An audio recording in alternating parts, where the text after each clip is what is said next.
were able to settle the Watts cases, and it's yet another example of how we are moving with expediency to deliver high-quality government for the people of this city. With that, we'll open it up to a few questions. Okay, we're just going to do one question to get through everyone. Heather, you ready? Gosh, nothing like on the spot. Hi, Mayor. Hi. This week, the coalition behind the consent decree moved to enforce the agreement, saying that the city was in violation of it because of an increase in the use of force by Chicago police officers against members of the public, specifically with what the department considers lethal uses of force doubling in 2024 as compared to 2023. Is that an acceptable amount of use of force by the police department with you, and does the city need to do more to come into compliance with the consent decree? I mean, well, we obviously are moving forward with coming into compliance with the consent decree. From where we started when I took office in 2023 to where we are now, and I fully expect that this year we'll have more gains as far as some of the challenges that we are still experiencing. There's no one that's disputing that there's still much more work to be done, and I'm going to work tirelessly, of course, with our superintendent, who has made this as a part of our top priority to ensure that constitutional policing becomes the form of governance that the people of Chicago can not only embrace but become accustomed with. After today, again, the settlement that we just secured, we don't want to go back to a time in which we've seen these cases that have caused harm, and it's not only harmed individuals, but it's cost the taxpayers dollars as well. So yes, more work to be done. Yes, we're moving in the right direction. And of course, yes, we're going to ensure that constitutional policing becomes the absolute form of policing in the city of Chicago. Hi, Mayor. Hi. ICE was seen floating down the Chicago River downtown today with several officers armed as well. Curious, obviously you've been in a meeting all day, but what does the administration know of that operation, if anything? And is there concern that that will be a regular appearance as the federal government continues their immigration mission in Chicago? Well, look, the federal government is not communicating with me or our police department, and this is the problem that we have expressed from the very beginning, as this president has moved to, quite frankly, behave such in an abrupt way that I don't really see how this is helping anyone, anywhere. Do not know what they're up to, and I think the last part that I can just indicate, it's just further proof that this administration is only committed to intimidating people and working to strike fear into the hearts, into the minds of the people of this city. We're going to continue to celebrate Hispanic Heritage Month. As difficult as this moment has been, we have not wavered in our commitment and support for our immigrant communities. Good evening, Mayor. You've said before that it's your job to propose a budget, but it's the City Council's job to pass a budget. So would you say this year you hope that the final result is not seen as Brandon's budget, but just as much City Council's? And do you hope that that framing would alleviate some of the pressure on you as well as allies ahead of 2027? Well, first of all, the focus that I have is alleviating the pressure that families have experienced in the city of Chicago for a very long time as we deal with, our pensions, these, unfortunate, these police settlement cases. There are a host of items, of course, that we've had to deal with because of just, again, years of neglect. So again, the goal of my budget is to speak to the values of the city of Chicago. Now look, I'm going to work with City Council to not just, drive a narrative around how we can build the safest, most affordable big city in America. This budget really has to reflect those values. I've said from the very beginning, the ultra-rich, billionaires, millionaires, have to put more skin in the game. And my budget is going to reflect that value system. Now, in terms of the pressure, look, we've been under an enormous amount of pressure over the course of these first couple of years, and we've handled it every step of the way. Our agenda continues to move forward. As we build more affordable units, today we double the amount of eligible spaces that will be able to benefit from ADUs. We are on pace to build thousands of affordable units by the end of my first term. And as we make these critical investments around mental health and housing and making sure that our police department and all the departments are communicating with one another, we're still making strides of driving violence down in the city of Chicago. We're talking about, you know, numbers that we have not seen in 60 years. So it's going to be a collective response, and the hope is that the people that represent the people of Chicago and City Council, that they see the values that we are putting forward and the effectiveness that has occurred as a result of my administration. And then, you know, hopefully we'll get a unanimous vote for the budget. But that's not necessarily a requirement, but that is at least my hope. Good evening. Good evening. So the Deep South Press Corps' cauldron of sources has confirmed that the Housing and Urban Development, or the Department of Housing and Urban Development, was in Chicago all of last week investigating state governance through J.B. Pritzker and your local governance. And they were particularly concerned, or quizzed some civic leaders, about why you are still pushing Walter Burnett Jr. for CEO of the Chicago Housing Authority before you sorted out these potential conflicts of interest. Among them, a lack of a waiver, they say, is federally required. Mark. And do not tell me how to do my job that I've been doing I'm for 40-something years. I'm asking the question. Okay, please do. Question. So, with these conflicts of interest, we were wondering, is there a timeline you have for clearing this stuff up before it gets to the point that the feds say, you know what, enough is enough.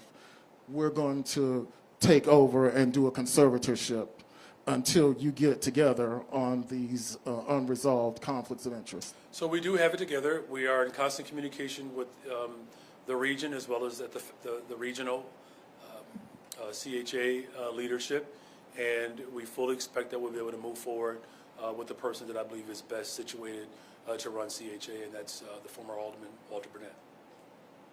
Good evening, Mayor. I wanted to confirm, it seems the city is not pursuing passage of the replacement grocery tax ahead of October 1st.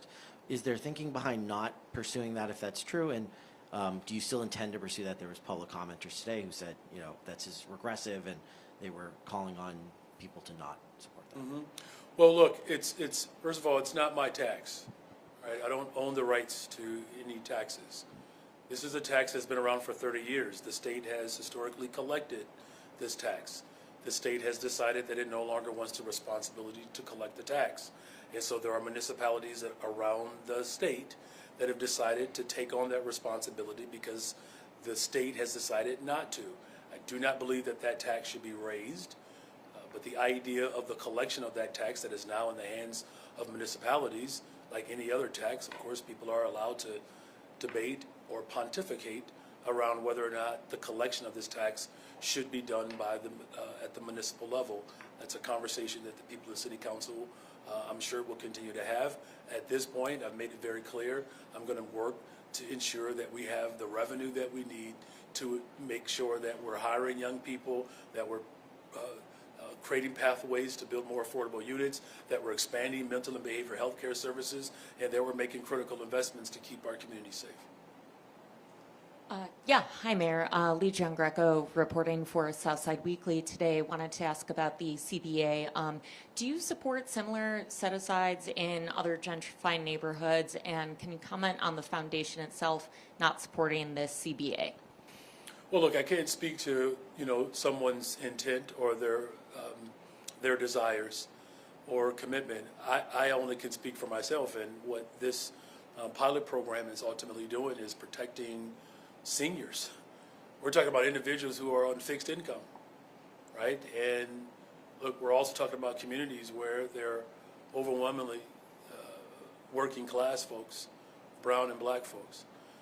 Now, as far as, you know, how do we make sure that development happens without gentrifying communities? It's doing the work that we're doing, green social housing, ADUs, these agreements with community stakeholders. Do I believe that we should think more strategically about how we can do this system-wide? Of course. Like, we don't want people to get pushed out of this city. We don't.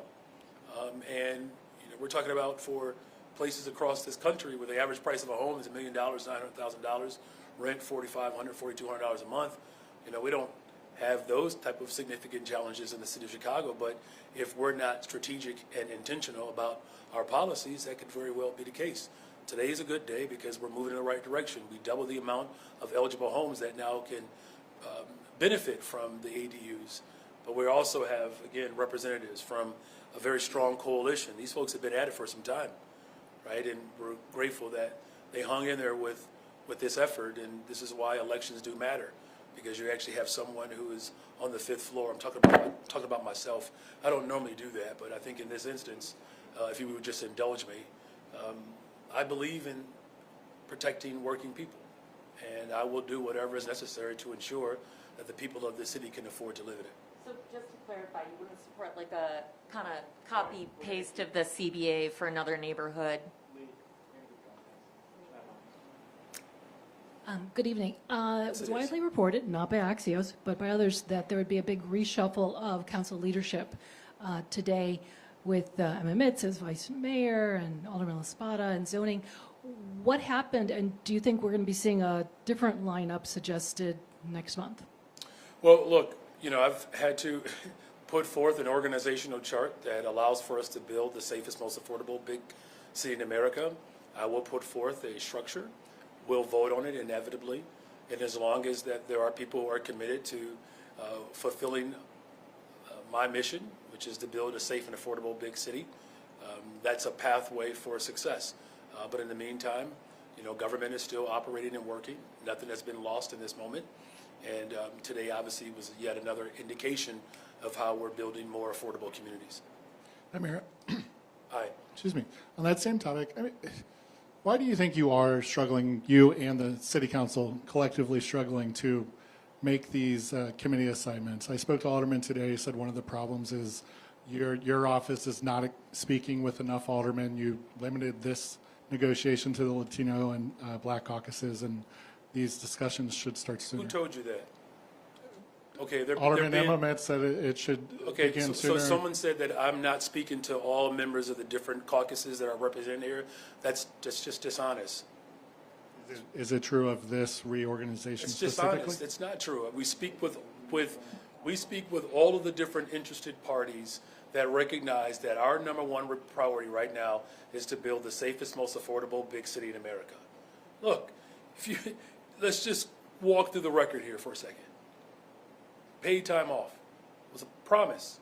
We made it. We did it. Abolishing the sub-minimum wage. A promise. We made it. We did it. Right? Ensuring that we have green social housing. It's a promise. We did it. The ADUs. Promise. We made it. We did it. This agreement with Jackson Park and individuals who could be impacted by gentrification. We made a commitment. We did it, right? Every single promise that I put forward to ensure that we build the safest, most affordable big city in America, we're accomplishing it. We had an historic action today where over 200 years collectively of time in prison, jail, we were able to settle that case. No other administration in the history of Chicago has been able to accomplish that. The $1.25 billion bond investment to build more affordable homes and economic development. We have an airport that is breaking records every day. Hotel occupancy is up. Tourism is up. Ridership on our trains are up. And violence is down. I mean, I hear you, but government is still functioning. Look, there's a lot of work for us to do, but you can't sleep on the fact that our investments, I should have mentioned mental health and behavioral health service as well, that the investments that we have put forth based upon promises that we have made for communities that have been historically neglected for decades, we are fulfilling those promises. And so in the process of this reorganization, as long as there's a commitment to allow for this agenda to be moved forward, then I think that's the most important thing here. Thanks, Mayor. You're welcome. Do you mind if we jump over to James Comey? I know it was busy inside and outside chambers today, and this is unprecedented with two charges for obstruction and alleged false statements. Yeah, look, this is further proof that this president has used, the sanctity of our departments within government to politicize them. Look, he said it. He's going to go after his political enemies. He's politicized the, United States military, the National Guard. The president is investigating me for hiring too many black people. Now he's threatening to withhold dollars because we want black children to be successful. I really want to call him a name. But my Lord and Savior Jesus Christ is asking me to just stay saved. Good evening, Mayor. How you doing? For a minute there, you almost had me. Better now. I had to call on the name of Jesus again. I don't know that my question will get you to do that, but I do want to ask about the 78 and plans for the fire stadium along Roosevelt Road and the Chicago River, to get you to talk about what that's going to mean for that community, and will you become a soccer fan? Well, first of all, let me just say, I'm grateful that Joe Mansueto and Chicago Fire is willing to put skin in the game. That's what we've asked. It has to be public benefit, public use. Appreciate the alders in that area that have had very robust conversations, some of which have been concerns around gentrification. Alderwoman Dowell has done an incredible job leading these discussions. What it means is that, as I've said before, the city of Chicago, we are open for business. We're not for sale. That's the past. And it's unfortunate, it's a dark past, but now you're seeing that there are corporations that want to bring their business to Chicago. And our sports, teams play an incredible part in moving our economy. As far as being a football fan, using the international term, I'm just very proud to say that I am a soccer dad, and congratulations to the Kenwood Broncos. My son is a senior there, and they are conference champions for the first time in over 6-7 years. And obviously, our brother here is a proud Bronco. So, no, I'm a huge soccer or football fan, and both my sons play. My daughter is playing now, and I'm really looking forward to moving forward with this particular investment and project so that we can continue to build the safest, most affordable big city in America. Thank you all. Thank you very much. Good night. Thank you.